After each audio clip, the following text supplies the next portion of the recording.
Broadcasting from the Hip Hop Weekly studios, I'd like to welcome you to another episode of Civic Cypher, where our mission is to foster allyship, empathy, and understanding. I am your host, Ramses Ja. Big shout out to my man Q Ward, who is off in the city of angels, making the world a better place.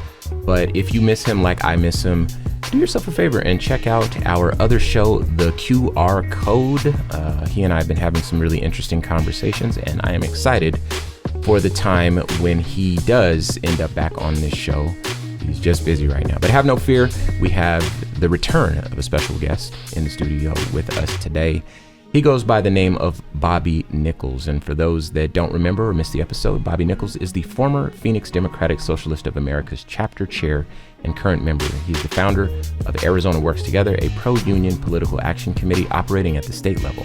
Additionally, Bobby Nichols works for the Office of the Arizona Attorney General as a state attorney representing Arizona's Departments of Child Safety and Economic Security in superior and administrative court cases involving the abuse, neglect, and exploitation of minor children and vulnerable adults. It's important that we note he is not here speaking as a representative of the Attorney General's office. He is, however, currently campaigning for the city council for the city of Tempe, Arizona. And today we are going to be having a conversation about the national convention for the National Democratic Socialist of America convention, and some of the things that have been developing in terms of leadership strategy and what folks need to know on the ground. And then later we're going to kind of make that local and really talk about how people can make a difference in their immediate realities. And, obviously take some advice from somebody who's kind of walking that path. So welcome back to the show. Thank you. Thank you very much. Before we move on, though, as always, we'd like to start with some Ebony Excellence. And today's Ebony Excellence comes from the Black Information Network, and I will share. A 10-year-old black girl has made history after receiving a full-ride scholarship to South Carolina State University. Kendall Ray Johnson, who was already recognized as the youngest certified farmer in the U.S., was awarded a full-ride scholarship to South Carolina State University for agriculture per 11 Alive.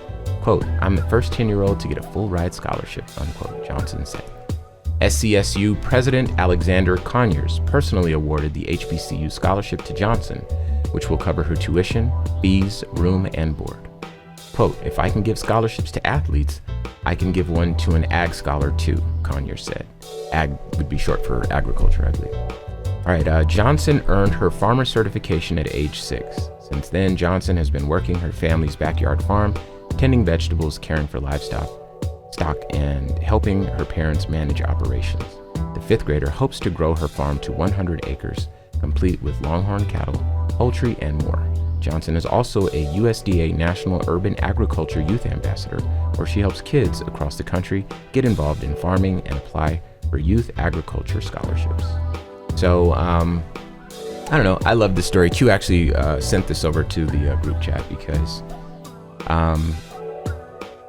one of the things that we haven't really been able to cover as much as we'd like to on this show is the fact that black people and brown people as well, and to a lesser extent other marginalized groups, often find ourselves living in food deserts. And so not only is this a young lady who is grabbing life by the horns in terms of her education, but she's also doing something that really addresses a problem that we're facing with and that we haven't really covered as much as we'd like to on this show. But again, shout out to Kendall Ray Johnson. All right, so Bobby Nichols. First off, I want to say the last time you were here, you had a very potent conversation with me, and our listeners did appreciate that. Ruffled some feathers, I think, just because of the word socialist. Mm-hmm. But I'm sure you know that comes with the territory. I'm not going to state your brief. Yeah, it's to be expected. Sure. But the fact that people were talking, I think that matters, because we have a lot of conversations with a lot of people. And obviously all the conversations are important, but I think a conversation about a different way of framing your immediate reality is something that is for some people, it's very uncomfortable. Mm-hmm. And for other people, it represents almost like a utopia. Mm-hmm. And so, again, challenging the parameters and the framework of people's existing, I guess, mental framework, right. I guess, is something that, I'm glad I have the chance now to tell you that was really important conversation. I'm glad that we were able to have that conversation. Now, before we discuss the National DSA Convention and all the goings on there, for folks that missed that conversation, what is democratic socialism? Democratic socialism, in its simplest form, is a social and economic system where you place community over criminalization, you base it on equality and equity instead of exploitation, and you allow the people who create and the workers of the world to control their own destiny. You do that democratically as the most effective way to capture the most political opinions. And you use that democratic consensus to make the world a better place for everyone, not just the wealthiest of the wealthy or the children of the wealthiest of the wealthy. Thank you for that. Yeah, I tried to do it a little more quickly that time. No, you got it. And another thing, and I'll add this, and I think this was something that really resonated with me, that we discussed last time, and my hope is that for people just coming to this conversation, that I'd like to add here, mm-hmm. is that I didn't get the impression that you were like anti-capitalist or I hate capitalism necessarily. That may be true, but I didn't get that from the conversation. Rather, what I got was something that felt like, hey, look, once you've kind of achieved peak capitalism, the next evolution mm-hmm. that minimizes exploitation, that really allows people to get their time back so that they can live their lives as people, conscious beings, as opposed to live their lives as individual units of labor. Mm-hmm. The next evolution of peak capitalism is indeed socialism. And so me thinking of it in those terms, I think really helped me to understand where to place it in the broad scheme of things: capitalism, communism, socialism, et cetera. So, right. I would say that capitalism is a step on the social and economic development chart of human society. We had to move from feudalism, and that was replaced by capitalism. We had to replace capitalism now, and we have to replace capitalism now with democratic socialism. Mm-hmm. That is the next step in developing an equal and equitable world. Okay. All right. So now that that's out of the way, some developments. So I do want to have this conversation about kind of the latest, I guess, talking points or takeaways from the National DSA Convention. But talk to us about, because this is not a political party, so talk to us how the Democratic Socialists of America, how do they operate at the national level? What does that look like? Right. So the easiest way to think about it is there's an umbrella organization that is elected by representatives of the local organizations. And that elected body goes and helps to maintain and administrate all of the work that's happening nationally and all of the work that's happening locally. They don't go in and micromanage, but they will provide support, whether that's through paid staffers who come and help the chapters. The chapters are the local organizations. So in Maricopa County, where we live, there is a Phoenix Metro chapter of the Democratic Socialists of America, mm-hmm. and we work in a lot of different areas down here. There's also a Tucson chapter, a newly formed Flagstaff chapter, which went from being an organizing committee of just a few friends who believe in democratic socialism to a genuine chapter that is now having its own socials and doing its own political work. Really impressive stuff. Mm-hmm. And so those groups, every 2 years, will elect a delegation to send to the National Convention. Okay. And that National Convention is the highest decision-making body of the Democratic Socialists of America. Even the elected representatives who come out of the National Convention are beneath the convention itself. Okay. And so that's where we end up deciding on resolutions for big policy goals, sort of our 2-year plans, 3-year plans, 4-year plans, things that are going to be determining how we all work together and what the national movement will be looking like for the next years to come. Okay. So I think I get an idea of sort of the purpose of the National Convention, which is basically to like organize and make sure everyone's on the same page, and then taking the messaging out into yeah. across the country. There's a level of it where we feel like that's the most democratic way to do decision making. Mm-hmm. We could just elect the National Political Committee, which is the name of our board of directors, for lack of a better term. Mm-hmm. But instead, and they could make all the decisions, but instead what we do is we all come together, we bring our local representatives, and we discuss issues like whether we should be putting our money into recruiting a candidate for president, or whether we should be putting our time into organizing just electoral actions or just mutual aid actions, whether we should be putting out a specific policy around issues like what's happening in Gaza, things like that. And then the National Political Committee, they have their input on how that's administrated and administered over the course of the following 2 years. And then we elect a new one every 2 years. Okay. So let's talk about, I guess, the history of the DSA's National Convention and maybe some things that have been accomplished or some noteworthy, I guess, points in the timeline, just so that people understand a little bit more about. So DSA comes from a merger of two significant movements in America's leftist spaces, and that's the anti-war Vietnam era movement and the Socialist Party of Eugene Debs. That had splintered into a couple of different factions and by a couple I mean dozens of factions at this point. But groups like Communist Party USA, there are some other groups in America that are formerly part of the Socialist Party that Eugene Debs, who was a presidential candidate from the early 1900s during World War I, he ran his campaign from prison and received well over 1 million votes, which was significant at the time. That group then, after his passing and after there's a lot more detail I could go into there, but essentially it broke into multiple groups that did political organizing for socialism in America. And one of those groups was called the Democratic Socialist Organizing Committee, which had, I think, about 4,000 or 5,000 members when it merged with the New America movement, which was a student-led movement from the Vietnam anti-war Vietnam movement to become the Democratic Socialists of America.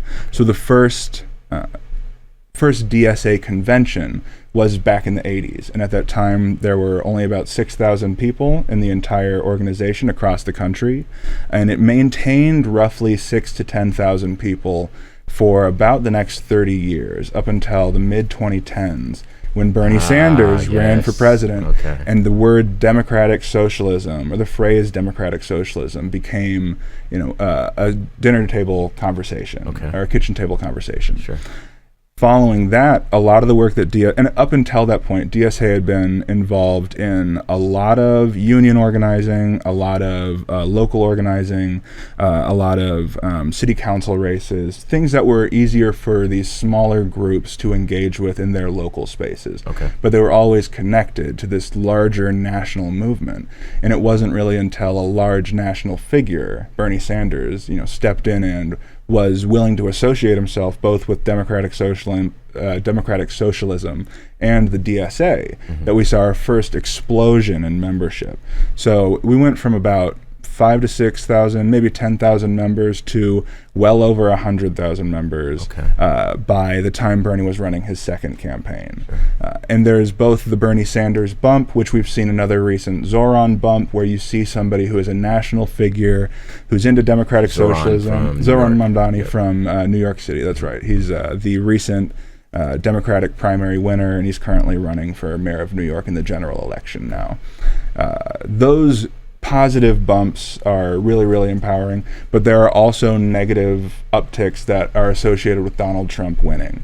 And for the last 2 times that Donald Trump has won, we've seen a significant uptick in membership, and it's directly related to the Democratic Party's failure to take on fascism meaningfully and to pose a significant obstacle to Trump's fascist takeover of so many United States institutions. So the largest wins that the Democratic Socialists have been involved in are both organizing with unions like the UAW and the Electricians Union nationally, And UAW is United Auto Workers. That's correct. Yeah, United Auto Workers. Sean Fain has been a great ally of the DSA. And I think I heard of that association before this conversation. So yeah. And actually, we have some connections to the UAW in Arizona as well. So but the other victories would be candidates like Rashida Tlaib, who won out in Detroit and is currently a U.S. representative, one of the most principled socialist representatives we can get, and she actually spoke at the most recent DSA convention. It was genuinely deeply moving. I was going to ask, so were there any like national figures that our listeners might know about that spoke there? And you mentioned Rashida. Rashida Tlaib spoke at this 2025 convention, and actually Zoran Mamdani spoke at the 2023 convention when he was just a New York State assemblyman, and it was, really, really moving and really inspirational for me and for a lot of people. And the one thing that he sort of identified as distinguishing him from other electeds and other progressives even was that he had that institutional backing of a national organization. So when Cuomo was going around and trying to interrupt people's work or trying to bring them onto his side, Zoran was able to resist that because he didn't need Cuomo's money. He didn't need Cuomo's support to get elected. He had DSA. Yeah. That's another thing, too. And I don't know if this is something that's true, but I did recall hearing how funding was really what allowed, or I guess a lack of traditional funding and leaning into just kind of community funding for these campaigns was what allowed these socialist ideas. I don't like calling them socialist ideas because they feel like human ideas. Yeah. But these ideas to breathe freely in the political space, in the debate space. And so is that something that is part and parcel to the Democratic Socialist of America? 100%. Okay. And it's become so integral to so many of our campaigns that now we have really effective fundraising strategies where you see Zoran recently put out a video where he said, stop sending me money. I've received all of the money I can take in this race, but I still need volunteers. I still need people to turn out. Like, there are ways to get involved that is not just donating money, although the money is definitely, and these grassroots movements that you first saw, or we first most recently saw with Bernie Sanders, where he really changed the game in terms of like taking money from political action committees and super PACs, which is the main way that most politicians fund their campaigns, is they find a few incredibly wealthy individuals, they go to their special interest groups, and then they have those individuals put money into a political action committee, which then make donations without being nearly as accountable or having nearly as much oversight. But what we got instead of incredible billionaire power is we have incredible people power. We have a movement for socialism in America, and that is what has been funding both our campaigns and our work with unions and our work just around the country. Everybody in DSA is able to, or asked to pay dues. I pay dues to national DSA. I pay dues to the local DSA as well.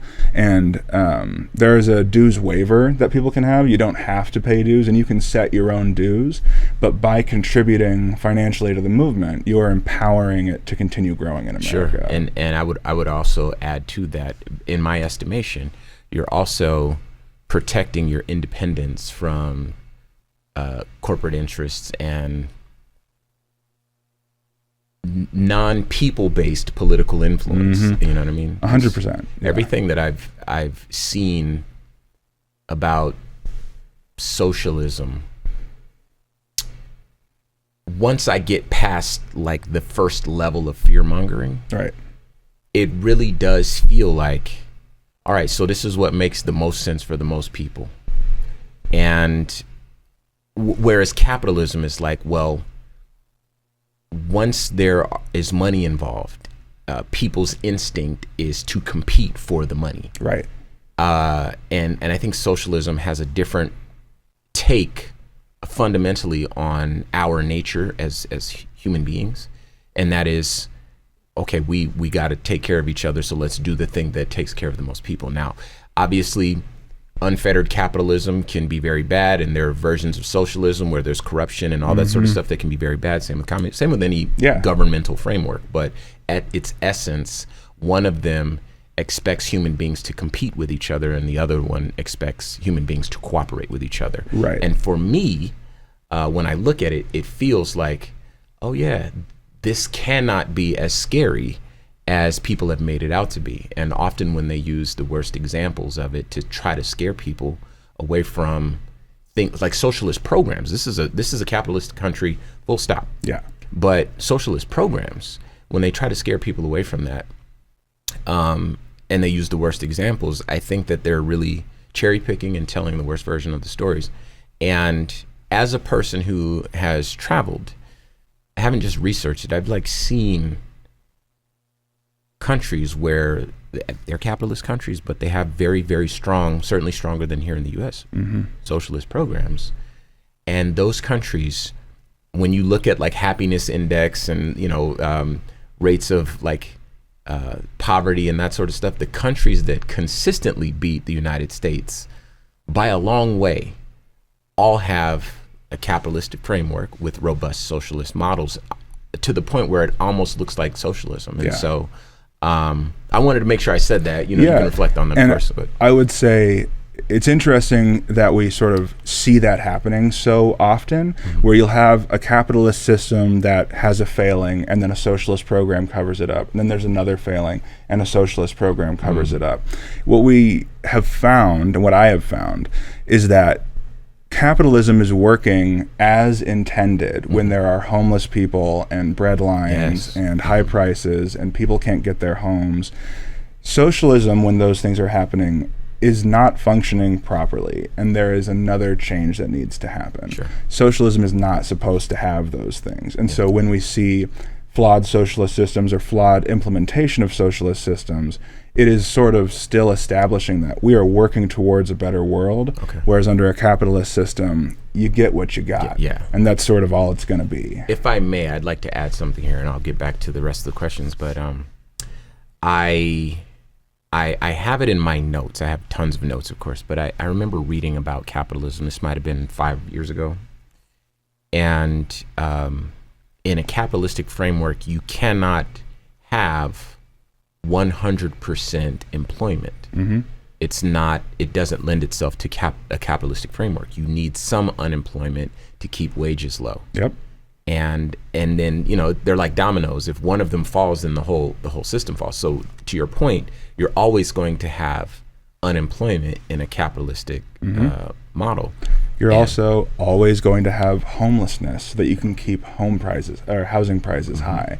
You're always going to have sick and addicted people because you need to make it expensive to get health care. And you can't do that if everybody already has this. My fiance is preparing to go to medical school, and one of the classes she had to take was economics of health care. And while she was in that program, there was a question she got asked, which was, what is the maximum purchasing field for how many liver transplants can you sell, basically was the question. And her response was, you can sell as many liver transplants as there are people on the liver transplant list. And she was told, I'm quoting, "You need to stop being so altruistic," which is just ridiculous. You can't just sell livers to people who don't need them. And if there is a market for purchasing livers, then that speaks to an entirely separate dystopian issue. So capitalism is built on inequality, and it requires inequality to function properly, whereas socialism is built to eliminate inequality. There it is. So thank you for saying that, because again, I think that for people that don't end up splashing around in these waters here, they just think that people like you are crazy, and people like me who are interested are also crazy, and we are just anti-American or something like that. And I think that the truth is that we see America kind of reaching its potential in this version, in this incarnation of itself, and now it's time for the next evolution. And that's something that you are able to kind of articulate in a masterful way. So I appreciate that. Let me ask you one more question, and you can say what you wanted to say, but I want to make sure I get this question out before we run out of time here. In terms of the DSA, given all the things that are happening in the world right now, Mm-hmm. do you believe that the DSA can be an effective organization on the national level? And if so, how?